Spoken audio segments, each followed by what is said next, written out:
আমি এখন যে ফুলের বাগানে দাঁড়িয়ে আছি সেটা হচ্ছে গাঁদা ফুলের বাগান। এই ফুলটা আমরা বিয়ে করার পর বাসর ঘর সাজাই। যারা বিয়ে করেছেন তারা এই ফুলের বাসর ঘরে ফুল সজ্জা করেছেন।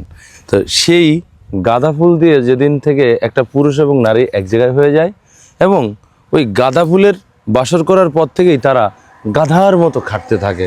পুরুষ এবং নারী আজীবন মৃত্যুর আগ পর্যন্ত খাটতে খাটতে খাটতে খাটতে শেষ হয়ে যায়। আসলে এই ফুল আমাদেরকে গাধা বানিয়ে দিচ্ছে সেটা না, বিষয় হলো এই ফুলটা একটা চমৎকার ফুল।